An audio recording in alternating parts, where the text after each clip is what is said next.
Retirement के बाद ब्रजभूषण जी उर्फ पंडित जी के साथ कुछ उल्टा ही हो गया। जहां लोग आमतौर पर रिटायरमेंट के बाद समय काटने के लिए वो सारे काम करने लगते हैं जिनसे जिंदगी भर वो बचते रहे थे, जैसे कि सुबह शाम घूमने जाना, आस पड़ोस में दोस्त बनाना, पौधों में पानी डालना वगैरह वगैरह। लेकिन पंडित जी का हाल कुछ उल्टा ही था। उनके पास उनका गीता ज्ञान का ब्लॉग था, जिसके जरिए उन्होंने जाने कितने लोगों से दोस्ती कर ली थी। उनकी कंप्यूटर स्क्रीन की एक छोटी सी खिड़की थी जिससे वे सारी दुनिया को देख सकते थे, अपनी बातें कह सकते थे, दूसरों की सुन सकते थे। इस एज में अपना सीखा दूसरों को बांटने की और दूसरों से सीखने की उनकी भूख ही पंडित जी को कभी पता नहीं चलने देती थी कि अब धीरे धीरे बुढ़ापा उनकी हड्डियों पर हावी हो रहा है। जिंदगी धीरे धीरे रेत की तरह मुट्ठी से फिसल रही थी। नमस्कार दोस्तों, आप सुन रहे हैं गीता ज्ञान, आगे की बात। रोज जाने कितने लोग ईमेल के जरिए पंडित जी से अपनी जिंदगी की परेशानियों का हल मांगते, और पंडित जी अपने गीता ज्ञान से हर बार कोई ना कोई ऐसा हीरा निकाल ही लाते थे जो अंधेरी रात जैसी मुश्किल में भी उजाले की किरण बिखेर देता। लेकिन कई बार दूर के लोगों को समझाना आसान होता है, अपने आसपास के लोगों को बिल्कुल नहीं, क्योंकि तब आप भी उनके दुख में दुखी होते हैं और तब उनके साथ आपको खुद को भी समझना होता है, जो कि दुनिया का सबसे मुश्किल काम है। पंडित जी भी कल रात से ऐसे ही एक डिलेमा में फंसे हैं। उनके बहुत खास दोस्त रविकांत दुख की नदी में डूब रहे हैं और पंडित जी को समझ नहीं आ रहा है कि कैसे अपने दोस्त को डूबने से बचाएं। क्या कहें ऐसा कि उनके मन को हिम्मत मिले। कहने जाते भी हैं तो अपना ही गला रुआंसा हो जाता है। रह रह कर बस पुराने वक्त की यादें आंखों के आगे आ जाती हैं। यादें जिनमें वे खुद हैं, उनकी पत्नी है, रविकांत हैं और रविकांत की पत्नी रश्मि है, जो कल अचानक से उनके दोस्त को अलविदा कहकर अनंत की यात्रा पर निकल गई हैं और पीछे छोड़ गई हैं उनके दोस्त को। इसके बारे में तमाम मित्र मंडली मजाक बनाती थी कि वो तो किसी के सपने में भी बिना रश्मि के नहीं जाता। रश्मि और रविकांत की कहानी याद करके पंडित जी बार बार भावुक हो जाते हैं। कुछ 40 बरस पहले नई नई शादी करके ये दोनों इस मोहल्ले में किराए का मकान लेकर रहने आए थे। दोनों ही बैंक में काम करते थे और कुछ काम की व्यस्तता तो कुछ नए होने के संकोच के कारण मोहल्ले के कम ही लोगों से उनकी जान पहचान हो पाई थी। पंडित जी के दोनों बेटे तब बहुत छोटे थे और रविकांत से पहले उनकी दोस्ती उन दोनों से हुई थी।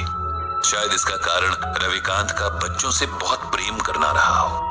धीरे धीरे बच्चों की ये दोस्ती उनके माँ बाप तक पहुंची और ये चारों भी आपस में बहुत अच्छे दोस्त बन गए। ईश्वर के खेल भी अजब निराले हैं। जिस रविकांत को बच्चों से अथाह प्रेम था, उसी को औलाद के सुख से वंचित रखा। पंडित जी की पत्नी के साथ रश्मि ने जाने कितने डॉक्टर्स के चक्कर लगाए, कितने मंदिरों में माथा टेका, जाने कितने दिन भूखे रहकर व्रत उपवास किए, लेकिन औलाद भाग्य में नहीं थी, सो नहीं मिली। रविकांत ने कभी भी रश्मि के आगे ये जाहिर नहीं होने दिया कि संतान ना होने का उन्हें कोई दुख है, बल्कि वे तो रश्मि को समझाते रहते कि उसे सच को स्वीकार कर लेना चाहिए और एक कमी के पीछे जीवन की बाकी खुशियों को नजरअंदाज नहीं करना चाहिए। हालांकि रश्मि को यह मलाल सदा रहा कि वो मां नहीं बन सकी और वो हमेशा अपनी ममता पंडित जी के दोनों बेटों पर लुटाती रही। समय के साथ दोनों परिवारों की दोस्ती और मजबूत होती गई और हर सुख दुख एक दूसरे के सहारे आराम से निभता रहा। उन दोनों में अलग तरह का प्रेम और समर्पण भाव था। दोनों जहां जाते साथ जाते, यहाँ तक कि सब्जी लेने भी उनकी पसंद और नापसंद हैरान करने की हद तक एक थी। उनका स्वभाव भी एक जैसा, ऐसा लगता था कि जैसे दोनों की ही पर्सनालिटी एक ही रंग से लिखी गई थी। उनके मन एक ही सांचे में ढाले गए थे। एक दूसरे के बिना उन दोनों की कल्पना भी नहीं हो सकती थी और आज वही जोड़ा टूट गया था।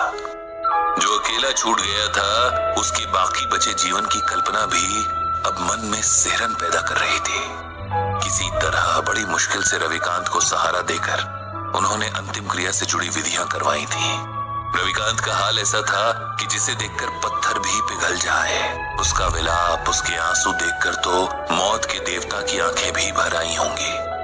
कभी मजाक में शायद रश्मि ने रविकांत से कहा होगा कि अंत समय में उन्हें गंगा किनारे जलाया जाए। और उनकी अस्थियां मां गंगा की गोद में बहाई जाए। सो उनकी इसी इच्छा का सम्मान करते हुए रविकांत ने पंडित जी से रश्मि को हरिद्वार ले जाने की बात कही और इंतजाम करने का अनुरोध किया। हरिद्वार के पूरे रास्ते जैसे रविकांत बेसुध थे। उन्हें देखकर ऐसा लग रहा था कि मानो ये दुख में डूब जाना चाहते हैं। न उनके उबरने की शक्ति बची थी और न ही इच्छा। रविकांत को कुछ होश नहीं था कि कब लोगों ने जबरदस्ती उनसे अंतिम क्रिया की रस्में करवाई और कब उन्होंने किसी और के सहारे से खड़े होकर रश्मि को अंतिम विदा देकर अग्नि के हवाले कर दिया। उनकी नजरों के सामने बस राख थी, ठंडी और बेजान। इधर अंतिम संस्कार के साथ आए लोगों के लिए पंडित जी ने नाश्ते का इंतजाम करवा दिया था। सब उधर बिजी थे और रविकांत अकेले एक बेंच पर बैठे जाने दुख के कितने गहरे समंदर में डूबे जा रहे थे। दूर खड़े पंडित जी ये सब देख रहे थे। उन्होंने तय किया कि उन्हें रविकांत को इस सदमे से बाहर लाना ही होगा, उन्हें सच को स्वीकार करने का हौसला देना ही होगा, क्योंकि अगर ये अभी ना हुआ तो कभी नहीं हो सकेगा।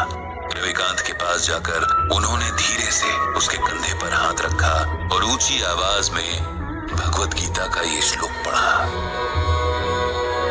नैनम छिन्दन्ति शस्त्राणि नैनम दहति पावकः न चैनम क्लेदयन्त्यापो न शोष्यति मारुतः। जानते हो रविकांत, इस श्लोक का अर्थ क्या है? श्लोक का अर्थ है आत्मा को न औजार काट सकते हैं, न आग उसे जला सकती है, न पानी उसे भिगो सकता है, न हवा उसे सुखा सकती है। आत्मा अजर और अमर है। ये श्लोक श्रीमद् भागवत के दूसरे अध्याय में है, उसी गीता में जो स्वयं भगवान श्री कृष्ण के श्रीमुख से अमृत बनकर बरसी और जिसकी ज्ञान गंगा में भीगने वाला हर मन मोक्ष पा लेता है। रविकांत का ध्यान आज सुनी हुई सारी बातों में बस इसी बात ने थोड़ा सा उसकी ओर खींचा। उन्होंने पंडित जी से पूछा कि उनके सुनाए श्लोक का यहाँ क्या मतलब है, क्या संबंध है? क्योंकि तुम शरीर और आत्मा का फर्क भूल रहे हो मेरे दोस्त। अपनी प्रिय पत्नी के शोक में तुम इस सच को अनदेखा कर रहे हो कि उसका सिर्फ शरीर नष्ट हुआ है, उसे चलाने वाली आत्मा नहीं, क्योंकि आत्मा तो अजर अमर है। एक शरीर से दूसरे शरीर की यात्रा करती है, एक जन्म से दूसरे जन्म का फेरा लगाती है। जो मिटा वो मिट्टी थी, जो जीवन शक्ति थी वो अब भी वही है, किसी और मिट्टी में जान फूंकने चली गई है। उसके लिए शोक करना बेकार है, ये उस आत्मा का अपमान भी है। उसे सम्मान के साथ विदा करना ही समझदारी है। यही बात हमें गीता में भगवान श्री कृष्ण अर्जुन को समझाने के बहाने समझा रहे हैं। हमारे मोह माया के बंधन हमें सच्चे लगते हैं, लेकिन सच सिर्फ एक है, और ये वही सच है जिसे भगवान श्री कृष्ण ने अर्जुन को बताया है कि आत्मा अजर और अमर है। इसीलिए शरीर के प्रति प्रेम रखना व्यर्थ है। तुम्हारी रश्मि की देह का साथ तुम्हारे साथ बस यहीं तक का था। इस सच को स्वीकार कर लो और उसकी मृत्यु को उसी भाव से स्वीकार करो जिस भाव से उसके साथ को स्वीकार किया था। माता पिता, बेटा बेटी, पति पत्नी, ये सब रिश्ते देह से जुड़े हैं। आत्मा इन रिश्तों से आजाद है। वो किसी अभिनेता की तरह बस किरदार निभाने तक देह में रहती है। किरदार खत्म तो आत्मा भी किसी और किरदार को निभाने निकल जाती है। जो अब तक जिया उसकी अच्छी यादों को समेट लो, वही जीवन की कमाई है। उसी के सहारे आगे का जीवन काटना है। उस आत्मा को प्रणाम करो और खुद को शरीर के मोह से आजाद करो। पंडित जी की इन बातों को सुनकर और भगवत गीता के श्लोक की व्याख्या सुनकर रविकांत के मन को ऐसी हिम्मत मिली जैसे किसी डूबते हुए को किसी मजबूत हाथ का सहारा मिल गया हो। जीवन के लिखे को स्वीकार करने की प्रेरणा ने जैसे उसके डगमगाते कदमों में ताकत भर दी थी। उसने तय किया कि अपनी मर चुकी पत्नी की यादों को सम्मान देते हुए अब उसकी मृत्यु की सच्चाई को भी सम्मान देगा और साथ ही और भी गहराई से श्रीमद् भागवत गीता के ज्ञान को समझेगा। इधर खुद पंडित जी का मन भी अब शांत हो गया था। उन्होंने मन ही मन श्रीमद् भागवत गीता और भगवान श्री कृष्ण को प्रणाम किया। उनको धन्यवाद दिया कि उन्होंने गीता के रूप में मनुष्य के लिए हर मुश्किल परिस्थिति का हल पहले से ही बता दिया है, बस उसे ढूंढने और समझने की जरूरत है।